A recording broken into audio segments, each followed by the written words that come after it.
Bienvenue dans Richissime, le podcast qui révolutionne la façon dont on parle d'argent chez vous, au bureau, entre amis, sans jargon et surtout sans tabou. Je suis Delphine Pinon, je suis money coach, investisseuse en immobilier et libre financièrement à 35 ans. Depuis plusieurs années déjà, je vous aide à développer votre intelligence financière et votre money mindset dans le but de créer enfin de vrais changements dans votre vie. Chaque semaine, je partage un nouvel épisode avec un invité ou en solo dont l'ambition est de provoquer de vraies prises de conscience à propos de l'argent. Retrouvez-moi sur Instagram, c'est tout simplement Richissime Podcast, pour les coulisses du podcast, pour des contenus inédits à propos d'argent, pour des partages personnels et pour connaître mes offres de formation et d'accompagnement. Cet été, en lieu et place des habituelles rediffusions estivales, je vais vous proposer une série spéciale avec des épisodes de coaching en live, mais avant l'été. Et pour clôturer cette première partie de l'année, je voulais vous proposer un bilan de 2023 à mi-parcours. Ces épisodes bilan dans lesquels je partage beaucoup de choses sur moi, sur mon parcours, sont pour moi des occasions de documenter le chemin que je construis au fur et à mesure. J'aime la transparence, vous le savez.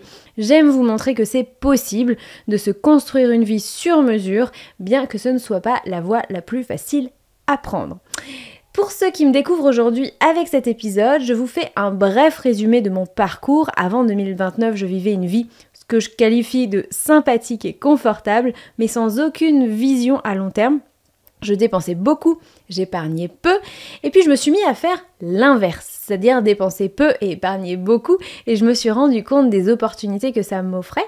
Et puis j'ai lancé le podcast pour délivrer le message que le budget peut être autre chose qu'une série de règles et de restrictions, mais que ça peut vraiment permettre de se créer des opportunités de vie, et en premier lieu, l'opportunité de se créer la vie que l'on veut si on aligne ses finances avec ses objectifs de vie.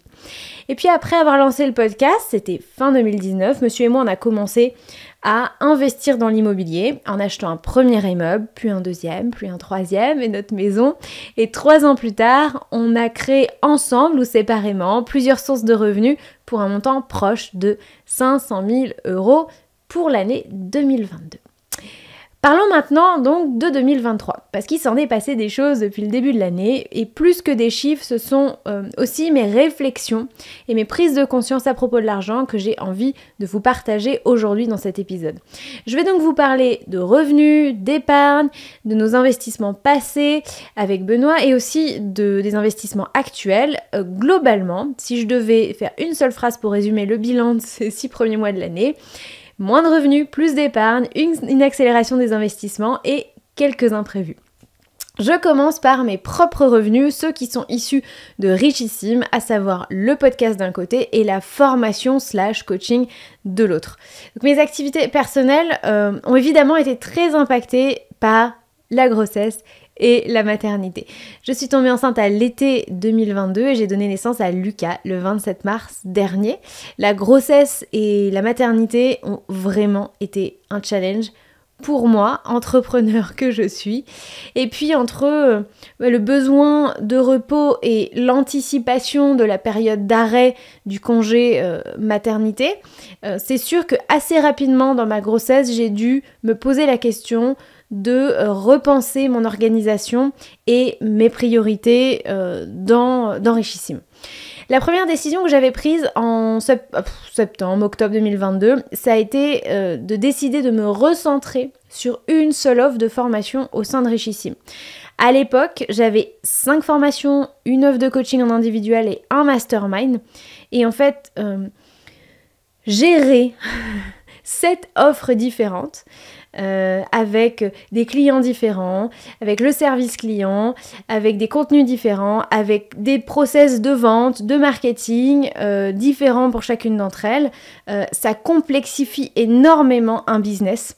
Et donc j'ai assez rapidement, je pense que j'avais déjà l'intuition qu'il fallait que je change quelque chose, et donc la grossesse a aidé à franchir ce cap et à prendre la décision que j'allais repasser à une seule et même offre, une mono-offre, et que j'allais par là même décider de virer toutes les offres que j'avais jusqu'à présent. Alors, elles sont pas totalement virées, puisque tout ce savoir va se retrouver dans la future offre que je vais créer, que je suis plus ou moins en train de créer. Et la décision elle a été relativement rapide à prendre, en toute honnêteté. Sauf que j'ai cru pouvoir lancer cette offre avant la fin de ma grossesse. Même à un moment donné, j'ai cru que je pourrais le faire avant la fin de l'année 2022. Et puis, ça s'est pas du tout passé comme prévu, mais ça, j'y reviendrai juste après. La deuxième décision que j'ai prise dans la foulée de la première, ça a été de maintenir le podcast pendant mon absence. À savoir, donc, 4 mois, au moins de mars à juin. Un peu avant et un peu après la naissance de Lucas. Et donc de maintenir les revenus qui viennent avec le podcast et qui sont donc issus principalement du sponsoring. La conséquence, c'est que j'allais, pour maintenir le podcast pendant toute cette période-là, j'allais devoir produire non seulement mes épisodes hebdomadaires, donc normaux jusqu'à la fin février, mais aussi préparer 4 mois d'épisodes en avance, soit à peu près une vingtaine d'épisodes. Et puis je me suis rendu compte, mais bien plus tard, qu'il allait aussi falloir que je commence à préparer mes épisodes de l'été et mes épisodes de la rentrée 2023, rentrée de septembre 2023, pendant mon congé maternité, à savoir une douzaine d'épisodes en plus. Et donc quand je suis arrivée à novembre-décembre 2022, j'ai compris que j'aurais du mal à tenir cet objectif, notamment si j'espérais sortir ma nouvelle offre en même temps, avant ma grossesse. C'est là que j'ai pris donc la troisième grande décision sur mon business, c'est me concentrer exclusivement sur le podcast et donc repousser la sortie de ma nouvelle formation d'au moins 1 an, au moins jusqu'à la rentrée septembre 2023, qui est toujours ma date espérée de sortie de cette nouvelle offre. La décision, comme je vous disais, elle était rapide à prendre, mais pas si simple que ça à prendre parce que la formation a représenté à peu près 75% de mon chiffre d'affaires en 2022, chiffre d'affaires de 170 000 euros. Donc c'est pas rien quand même. Au final, cette décision, elle s'est avérée être parfaite pour moi. C'est faire un break de quasiment 1 an sur ce pan-là de mon business a été vraiment parfait. C'est-à-dire que j'avais vraiment besoin de ce temps, mais je ne le savais pas à l'époque, je m'en suis rendu compte après coup. J'avais besoin de mettre à plat pas mal de choses concernant donc, mes offres, les offres que j'avais avant. Et finalement, donc j'ai mis à profit ce temps pour, donc ce temps pendant lequel je n'ai absolument pas vendu ou sorti de nouvelles offres, pour me poser des questions profonde sur ce que j'avais envie de livrer, ce sur quoi j'avais envie de vous impacter, et pas juste en termes de contenu, c'est-à-dire qu'est-ce qu'il va y avoir dans cette nouvelle offre, mais aussi en termes de niveau d'exigence, niveau de qualité, niveau d'ambition, et notamment l'ambition que j'ai d'impacter un maximum les gens qui vont rentrer dans ce programme. Donc qu'est-ce que je peux livrer comme offre qui aura le maximum d'impact pour les gens? En tout cas, c'est ce qui a guidé ma réflexion. Et au moment où je vous parle, j'ai la structure de cette offre dans les grandes lignes, mais j'ai pas encore eu l'occasion de créer les contenus. Et donc, vous comprenez bien que j'ai encore du pain sur la planche pour sortir ça en septembre. Concernant le podcast, et malgré un contexte économique et un marché publicitaire tendu en 2023, et bien j'ai réussi à augmenter mes revenus du sponsoring du podcast par rapport à la même année l'année dernière, compte tenu notamment de l'augmentation des audiences entre l'année dernière et cette année, puisque les revenus du sponsoring sont plus ou moins calqués sur le niveau d'audience du podcast. Quid de la perte de revenus du coup? Et bien j'ai finalement perdu un peu plus de 50% de mes revenus sur le premier semestre par rapport à l'année dernière.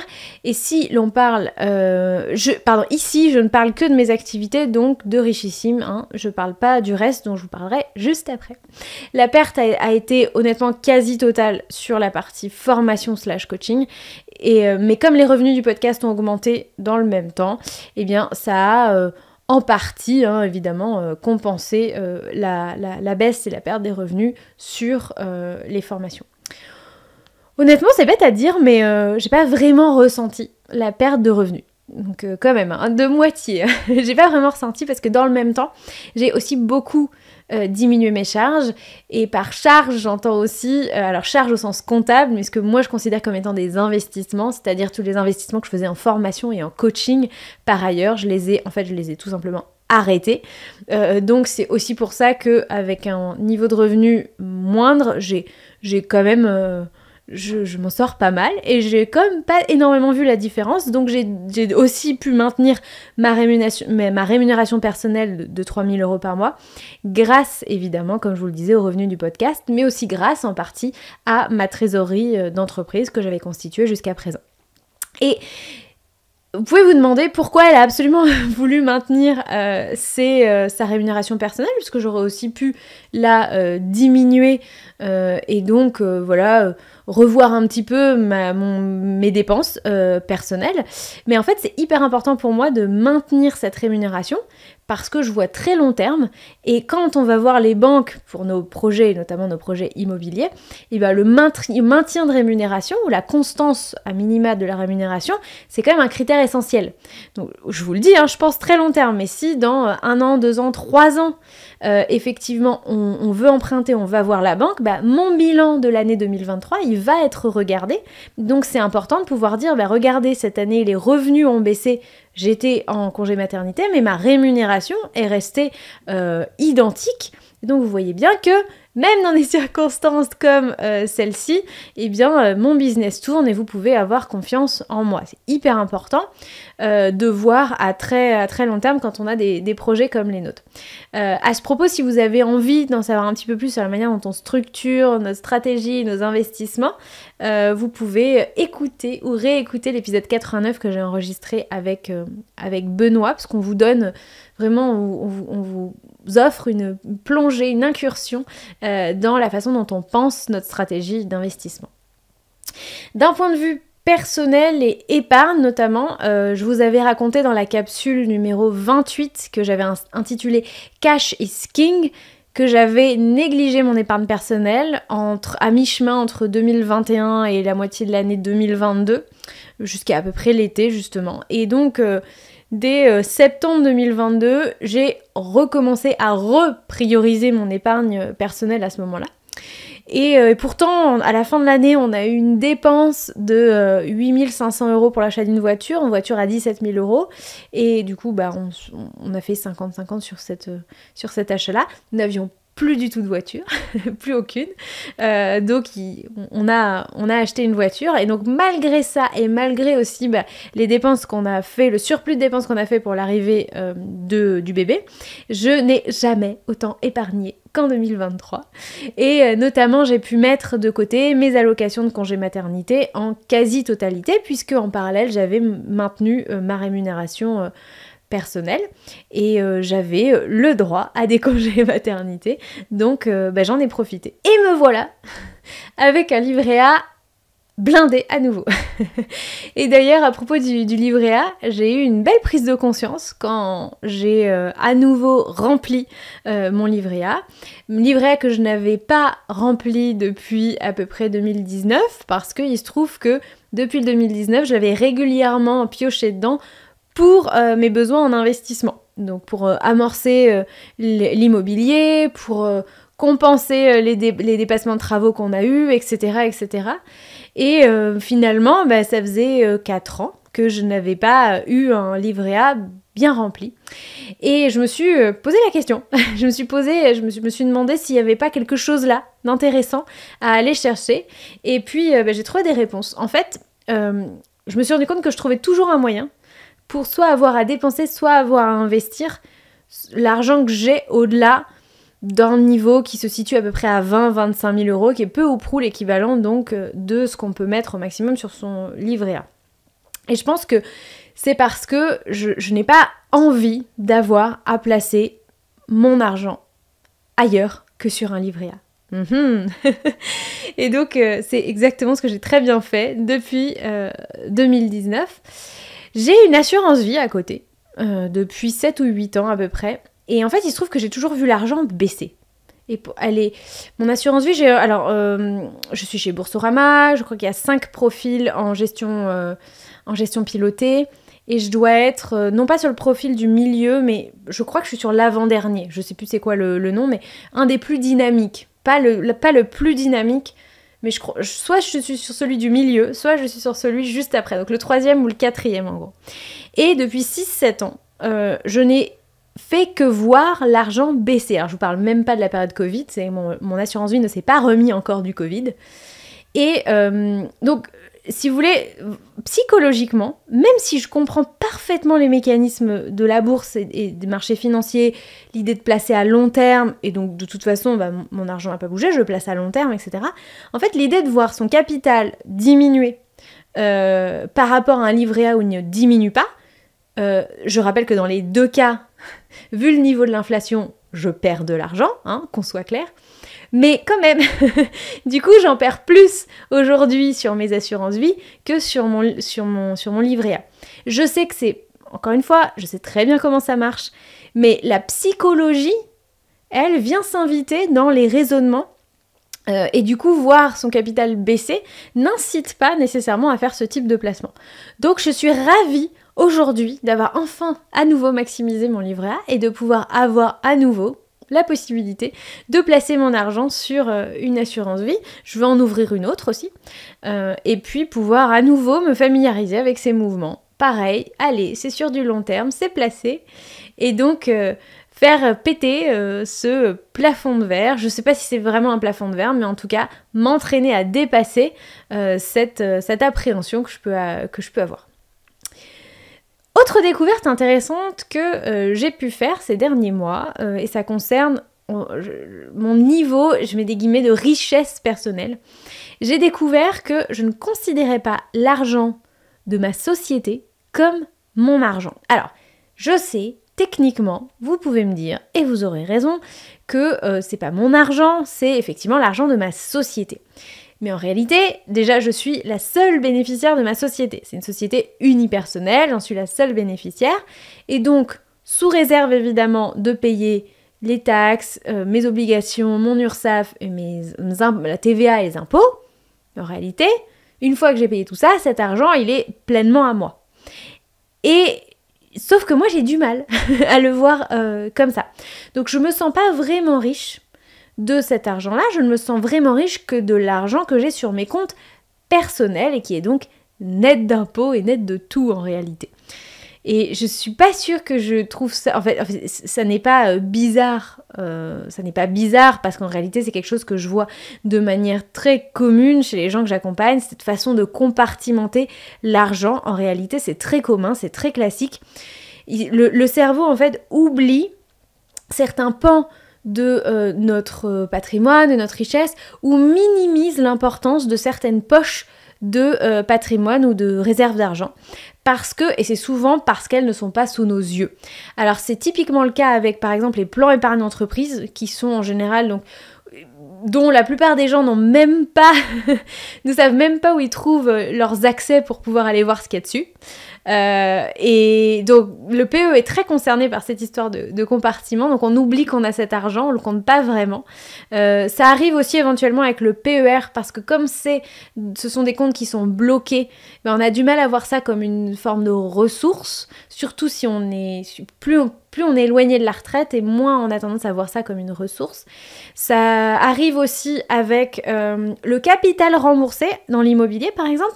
Si vous avez acheté un bien ou vous avez emprunté 200 000 à la banque pour acheter un bien et qu'il vous reste 50 000 à rembourser, vous êtes riche de 150 000. C'est votre patrimoine net. Seulement, il est littéralement dans la pierre. C'est tant que vous n'avez pas vendu votre bien, ce ne sont pas des liquidités dont vous pouvez disposer. Donc souvent, on oublie qu'effectivement, l'emprunt qu'on rembourse tous les mois, ça n'est pas de l'argent qu'on donne à la banque. Alors, on donne des intérêts à la banque, si. Mais c'est en partie, donc avec le capital, de l'argent qu'on se donne à soi-même, tout simplement. Et puis, voilà, ça le fait aussi avec le crowdfunding immobilier, ça le fait aussi avec, de manière générale, les investissements directs qu'on fait dans des sociétés non cotées, donc le private equity. Donc, il y a tout un tas surtout avec des investissements qu'on fait qui ne sont pas visibles dans nos comptes habituels, et donc on a tendance à oublier.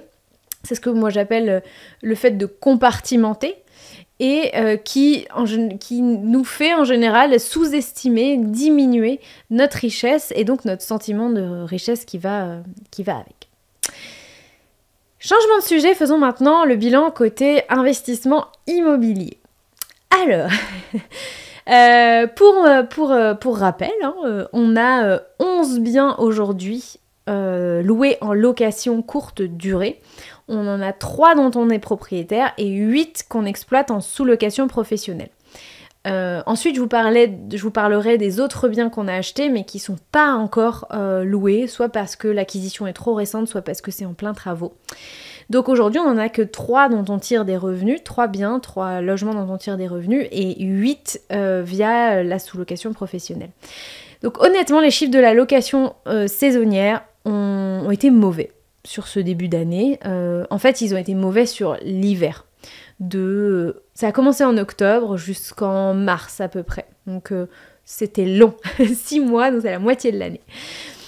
On a fait en fait les mêmes chiffres sur les 6 premiers mois de l'année 2023, de janvier à juin, que sur la même période en 2022, à savoir à peu près 100 000 €, sauf que en 2023, on avait 2 biens en plus, 2 biens et demi en plus, puisqu'il y en a un qu'on a eu à la moitié du premier semestre 2022, qu'on avait 2 biens et demi en plus, et que si on sait que dans le même temps, il y a eu de l'inflation, et bien en réalité, nos revenus ont baissé entre 2023 et 2022 sur le plan de la location courte durée.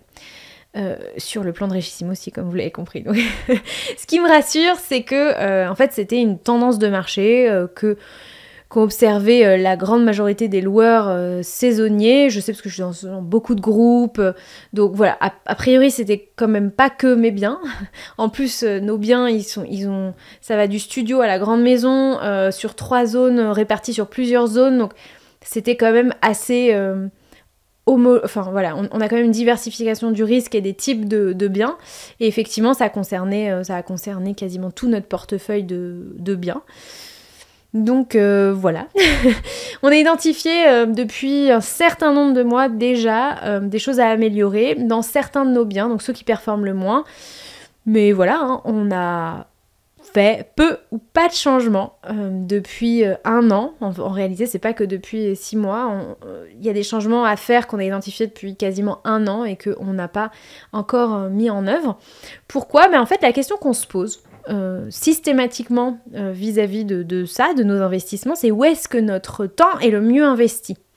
Donc on est comme vous, hein, on a nos activités, on a envie de loisirs, et donc sur nos week-ends, sur nos soirs, peu importe, y compris dans la semaine, hein, sur notre temps sur notre temps au global, où est-ce que notre temps est le mieux investi ?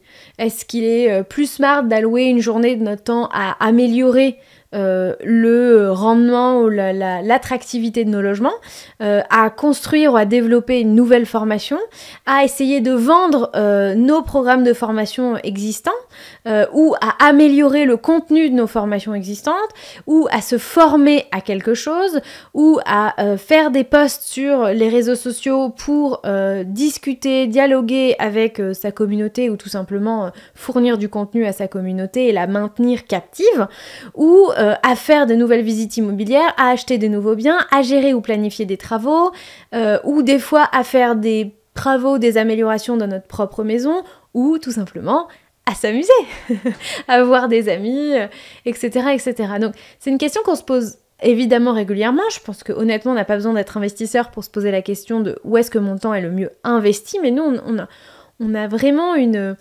démarche quand même assez productiviste sur la question.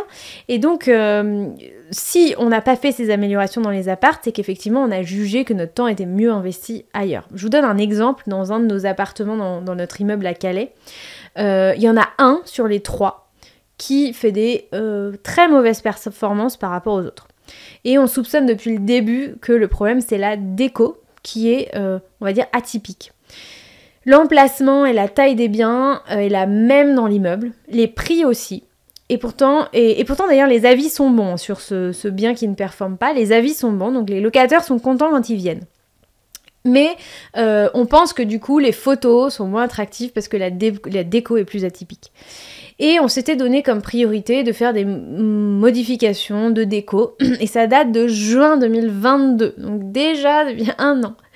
Et puis comme pendant l'été, on a fait un carton plein sur les réseaux, les réservations, parce que c'est la haute saison, on s'est dit, on reverra ça en septembre, puis en octobre. Puis l'automne est arrivé, on n'a pas trouvé le temps de faire ce qu'on voulait, puis l'hiver, puis le printemps, et puis un an après, on y est toujours. En fait, ce qui se passe, c'est que soit les week-ends où on est libre pour aller faire ça, le bien est loué à des voyageurs, soit nous, on n'était pas forcément prêts, on n'avait pas le matériel, on n'avait pas les nouvelles décos, le nouveau mobilier, ou alors on n'était pas disponible, ou alors on avait une priorité plus importante à ce moment-là, et donc rien n'a été fait jusqu'à présent. Honnêtement, ça peut passer pour de la procrastination, mais c'est pas du tout le cas, c'est vraiment une question d'allocation rationnelle de notre temps, et c'est l'arbitrage qu'on a fait.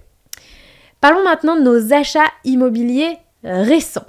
Le 15 décembre dernier, donc 2022, on a signé notre deuxième immeuble et on devrait passer chez le notaire dans les prochains jours pour notre troisième immeuble. Au moment où vous allez écouter cet épisode, peut-être que ça a été le cas ou peut-être que c'est dans quelques jours, je ne sais pas exactement, la date n'est pas fixée, mais en tout cas, on a les offres de prêt qui ont été éditées.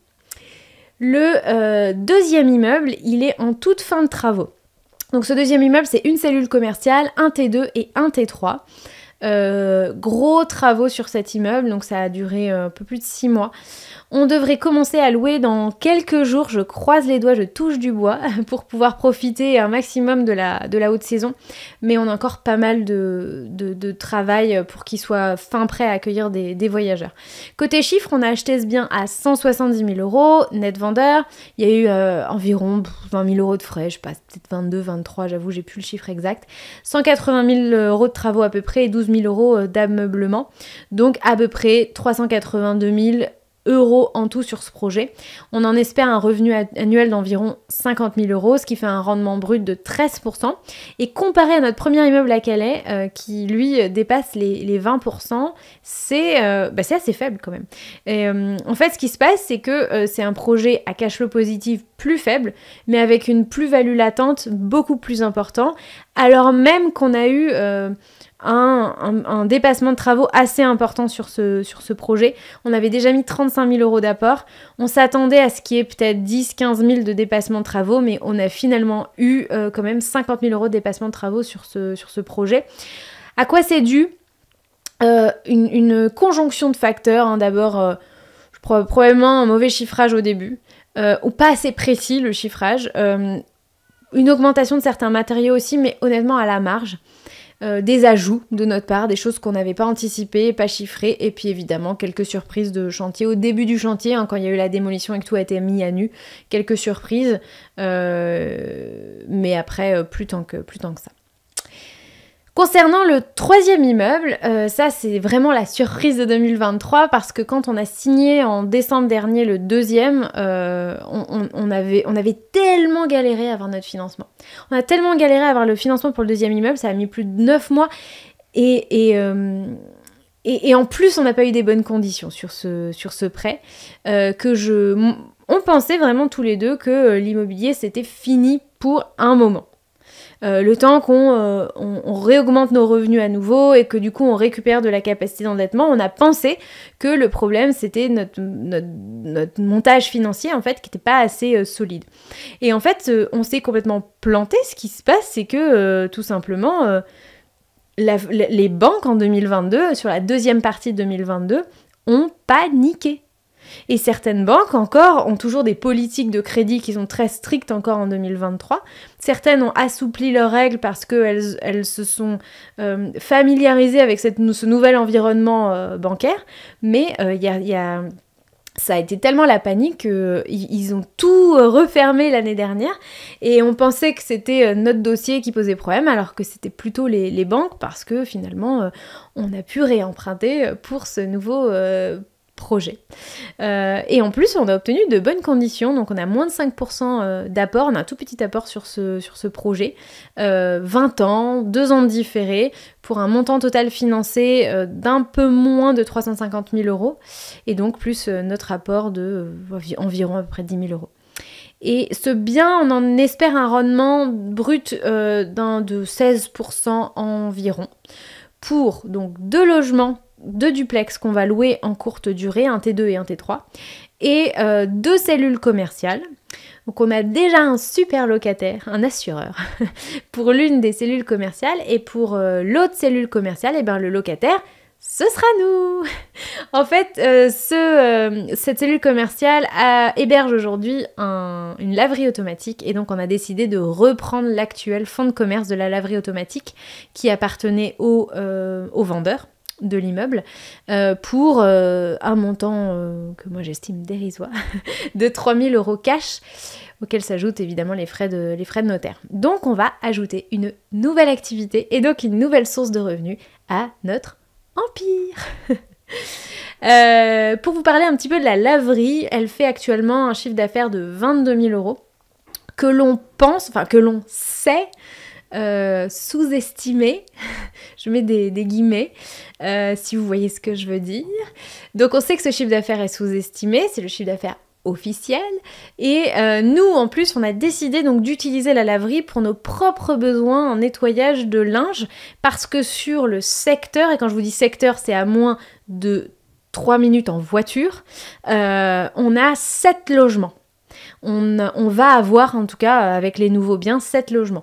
4 dont on sera propriétaire et 3 en sous-location.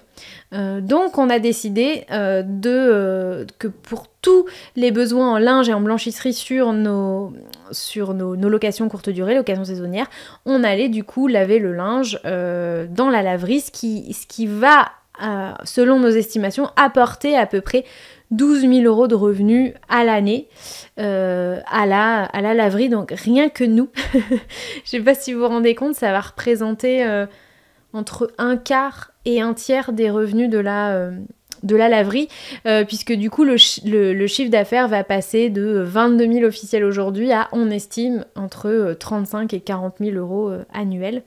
Et donc on en attend un bénéfice qui sera, on l'espère et on croise les doigts, supérieur à 10 000 €, probablement d'entre 10 et 15 000 €. Il y a aussi de moins bonnes nouvelles en immobilier. Il y a un sujet qu'on a un petit peu négligé, auquel on a enfin décidé de s'intéresser. On avait repéré de la moisissure dans notre cave de l'immeuble à Calais, cave semi-enterrée. Et on avait une suspicion de champignons. Donc voilà, bref, on a décidé de faire... On avait montré hein, la cave et les champignons à plusieurs personnes du bâtiment, et on avait à chaque fois des avis, tous les avis étaient différents, donc on s'est dit on va faire appel à une entreprise qui fait du traitement, pas du diagnostic mais du traitement de champignons, et en fait on a fait venir 2 entreprises. La première nous a détecté donc de la mérule, et aussi d'autres champignons, mais enfin parmi les plus relous à traiter. La mérule, c'est un champignon qui mange le bois et qui est hyper agressif, et qui nécessite un traitement assez relou. C'est pas le traitement en soi, mais c'est que en fait tout ce qui est infecté doit être, notamment les bois infectés doivent être absolument remplacés. On ne peut pas traiter du bois. Donc voilà, et l'autre entreprise par contre, elle nous a dit il y a des traces de champignons, mais ça n'est probablement pas de la mérule ou d'autres types de champignons assez agressifs. Donc nous on savait pas à quoi s'en tenir, donc on a décidé de faire nos propres prélèvements et les envoyer à un laboratoire. Il y a tout plein de choses à savoir quand on veut faire des prélèvements, donc on s'est formé là-dessus, le laboratoire nous a pas mal aiguillés, et donc on a prélevé ce qui à 2 endroits les échantillons les plus probants de ce qui pouvait être pour nous un champignon, et en réalité ça n'était que des toiles d'araignée. En fait ce qui se passe c'est que comme on a depuis un an investi un peu pour traiter les problèmes d'humidité qu'on avait dans la cave, on pense que ça a fait disparaître le champignon, qui n'était donc probablement pas un champignon des plus agressifs. Pour autant, il reste le bois abîmé. Et à certains endroits, le bois pourri. Donc c'est une cave d'immeuble, donc avec toutes les structures de l'immeuble. Donc on va quand même engager un chantier assez important de remplacement de tous les bois qu'on va faire en période creuse, et pour lesquels on a provisionné 30 000 €. Alors on pense que ça va coûter entre 20 et 30 000 euros tout de même. Donc ça, c'est un peu c'était la tuile de 2023. Et quelqu'un m'a posé récemment la question, mais t'as pas peur, surtout depuis que tu as un enfant, t'as pas peur justement, tu te sens pas un peu plus de responsabilité, t'as pas peur que vous vous retrouviez sur la paille, etc. Et en fait, je me suis rendu compte que, honnêtement, par rapport au niveau d'investissement qu'on a et aux typologies de biens qu'on a, aujourd'hui, on pense pas que nos imprévus... Enfin, en gros, un imprévu, c'est de l'argent, quoi. Et aujourd'hui, nous, notre niveau d'imprévu, on l'estime... les gros dégâts qui ne seraient pas pris en charge par l'assurance, on estime que ça pourrait nous coûter justement au maximum à peu près cette enveloppe-là, 20 à 30 000. Et que ça, c'est des sommes qu'on est capable de sortir. Je dis pas que c'est agréable, je dis pas que c'est indolore sur nos finances, mais en tout cas, ça ne nous met absolument pas sur la paille. Et donc, mon niveau de stress, d'angoisse ou de responsabilité vis-à-vis de notre famille et de mon bébé lié à nos aventures entrepreneuriales a absolument pas changé. Je j'ai pas un niveau de risque ou une appétence au risque qui a diminué depuis la naissance du petit. Je pense pas qu'elle ait augmenté non plus, mais en fait ça n'a pas changé, quoi. Donc si on fait les comptes en tout, si on compte l'apport de 10 000 euros nécessaires pour l'achat de ce troisième bien, les frais de courtage, le dépassement de travaux de 50 000 euros sur le deuxième immeuble, l'achat de la laverie, l'ameublement des 4 nouveaux apparts du coup, la mérule et quelques frais divers que j'ai dû oublier, en réalité on a et on aura sur 2023 un besoin en liquidité d'environ 100 000 euros. Et où est-ce qu'on trouve cette somme ? C'est la question que vous vous posez peut-être. Alors, où est-ce qu'on trouve cette somme ?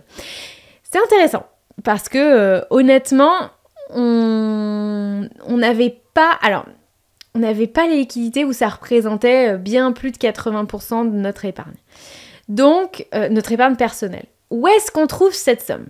D'abord, ce sont les cash flows positifs de notre immeuble de Calais et de notre activité de sous-location qui vont pouvoir apporter environ 50, peut-être 55 000 euros de liquidité pour 2023. Je sais pas si vous vous rendez compte. Ça veut dire que ce qu'on a déjà construit va payer la moitié de nos besoins sur l'année 2023. C'est énorme. Donc déjà, il reste plus que la moitié. Évidemment, donc le reste vient de notre épargne personnelle. Vous comprenez pourquoi. Les liquidités, c'est important. Vous comprenez pourquoi je ne vais cesser de le dire. Cash is king. Avoir du cash, c'est important. Surtout quand on fait ce qu'on fait, de l'investissement, etc. Benoît a jusqu'à présent apporté la majeure partie des liquidités pour nos projets. Si vous voulez des détails sur la manière dont on s'est réparti les tâches financièrement, en temps, en organisation, etc. sur nos investissements, je vous conseille vraiment d'écouter notre l'épisode qu'on a fait ensemble, l'épisode 89. Il y a toute une réflexion sur qui apporte quoi. Et notamment, comme on n'a pas forcément le même niveau d'épargne, on l'avait pas quand on s'est rencontrés, on n'avait pas non plus le même niveau de patrimoine quand on s'est rencontrés, comment on gère ça, ces différences-là au quotidien dans nos projets, parce que nos projets, par contre, eux, aujourd'hui, ils sont à 50-50, en tout cas, en termes on est à 50-50 dans la SCI. Et donc, cette année, c'est moi qui vais injecter une partie très très importante des liquidités à titre personnel. Et comment j'ai pu faire ça ? Première chose, c'est que j'ai reçu un don de 10 000 euros de mes parents. C'est la deuxième fois que je reçois un don en tant qu'adulte de mes parents. Et donc, j'ai décidé d'en faire cet usage-là, de l'injecter dans nos projets immobiliers. Et puis, j'ai aussi emprunté de l'argent. J'ai fait un prêt familial de 40 000 euros que je rembourse sous 10 ans. Voilà, on a mis ça tout bien en forme. Je sais pas si je ferai pas un post ou un épisode là-dessus sur Instagram, parce que c'était une première pour moi, je trouve ça intéressant. Alors, pour info, c'est un prêt familial, donc ça n'est pas un prêt d'argent. Alors, ça n'est pas un prêt à taux zéro. Il y a un taux. Et donc, pour que ce soit gagnant-gagnant pour tout le monde, on a décidé de fixer ce taux. On a décidé de, comment dirais-je, le terme m'échappe, mais de calquer le taux d'intérêt sur celui du livret A avec un bonus. Donc c'est le livret A plus 50, plus 0,5. Donc si le livret A baisse, c'est génial pour moi. S'il augmente, c'est moins bien pour moi. Donc c'est un prêt à taux variable, mais ce qui permet à peu près à tout le monde de s'y retrouver. Évidemment, mes parents auraient très bien pu avoir des performances supérieures en plaçant leur argent sur les marchés financiers. Et en même temps, moi j'estime, mais c'est mon appréciation personnelle, qu'ils ont un taux meilleur que le livret A avec peut-être probablement plus de garanties. J'exagère peut-être parce qu'il y a probablement encore plus de garanties sur le livret A que sur moi, mais pour un prêt qui a un meilleur rendement que le livret A, les probabilités de remboursement sont quand même très élevées. Donc, bon an, mal an, c'est peut-être pas un mauvais placement pour eux. Et donc, Benoît s'est amusé à calculer que entre les bénéfices de toutes nos sociétés communes, donc pas richissimes, que nos sociétés communes, les cash flows de tous nos projets et le remboursement du capital de nos biens à la banque, je dis bien le capital, parce qu'aujourd'hui on rembourse quand même plus d'intérêts que de capital. Donc on a pris en compte juste le remboursement du capital, les bénéfices de nos sociétés, les cash flows de nos projets immobiliers. On va s'enrichir avec nos deux nouveaux biens là de 134 000 € chaque année, tout de même, hors rémunération personnelle. C'est-à-dire pour Benoît son salaire et pour moi ce que je me verse avec les activités de richissime. Et donc 134 000 € par an, bah, c'est plus que ce qu'on se verse actuellement, ce que je me verse comme rémunération et ce que Benoît touche comme salaire en cumulé.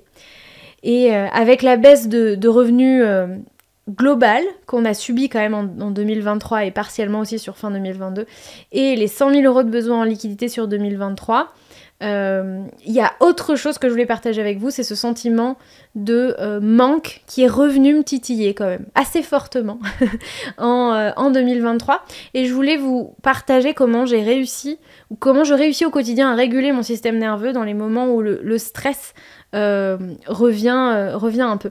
D'abord, Benoît et moi, on a quand même l'habitude de poser les chiffres à plat pour évaluer objectivement quel est l'état de notre situation du point de vue des finances.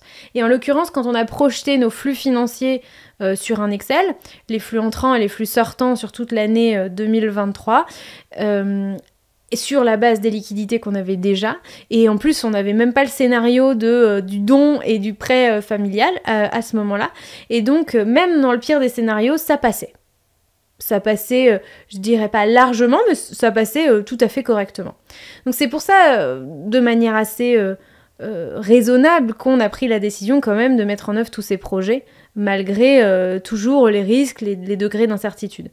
Et donc en gros, moi j'évalue le risque, je prends une décision, et je m'y tiens, même si ça fait peur. Il faut comprendre que quand j'ai des peurs, j'essaye toujours de ne pas m'arrêter. Éventuellement de freiner, de prendre du recul, mais de jamais m'arrêter. Parce ce qu'il faut comprendre, c'est que une fois que le cerveau il a activé le mode alerte, danger, j'ai peur, bah, parfois il suffit pas d'un joli Excel pour que la peur s'en aille. Donc, premièrement, moi, j'essaye quand même de me confronter à mes peurs, ce qui est déjà un très bon début. Et à chaque petit pas que je fais dans la direction de quelque chose qui me fait peur, et ben c'est autant d'occasions aussi de me rendre compte que finalement ce n'est pas si effrayant que ce que je l'avais imaginé.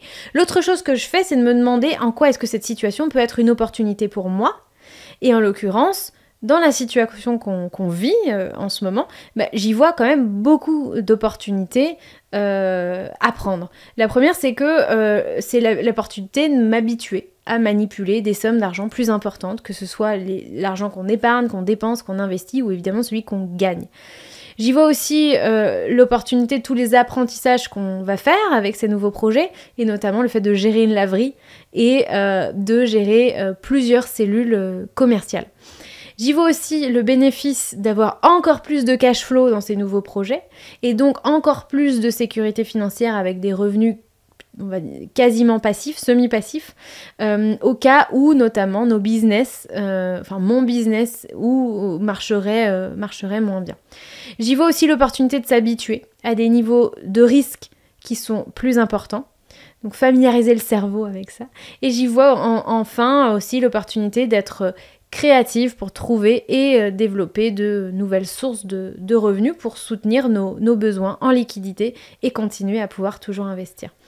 Quand je fais consciemment cet exercice de voir les opportunités, de les lister, de les conscientiser, je ferme les yeux, je me dis voilà comment ce serait, etc. Je me sens mieux. Je fais appel à la personne la plus confiante, à la Delphine qui est la plus confiante, la plus sereine, et je me sens mieux. Et dans cette énergie-là, c'est plus facile de réguler son système nerveux, c'est plus facile de faire des choses quand elles vous font peur. Ça ne veut pas dire que j'ignore les risques, ça n'a rien à voir. Regarder les opportunités, ça ne veut pas dire qu'on occulte totalement les risques, mais qu'on s'offre une autre perspective. Sinon, on ne voit que les risques et donc le danger, et notre cerveau, il aime pas trop ça en général, puisque notre cerveau, il est quand même, une de ses principales fonctions, c'est quand même de nous alerter et de nous prévenir du danger. Voilà pour le bilan. Si vous pensez que cet épisode peut servir d'inspiration à des gens autour de vous, n'hésitez pas à le partager. Après tout, je fais pas ça pour... certes, ça m'amuse un peu, mais honnêtement, partager, être aussi transparente sur moi, mes finances, nos finances, notre parcours, je fais pas ça que pour m'amuser. Je fais pas ça parce que ça me fait plaisir. Je le fais aussi parce que je veux inspirer un maximum de gens. Je veux vous montrer l'envers du décor. Je veux vous montrer que c'est facile pour personne, mais que c'est pas non plus super compliqué. Voilà le message. Si vous avez des questions aussi que vous pensez auxquelles je n'ai pas répondu, je vous invite à me les envoyer en privé sur Instagram. Et puis, si elles sont super chouettes, j'y répondrai en public pour que tout le monde puisse en bénéficier. Sur ce, je vous retrouve tout l'été pour une série inédite de coaching dans le podcast que j'espère vous allez adorer autant que moi. D'ici là, prenez soin de vous et de vos finances. Ciao, bye bye.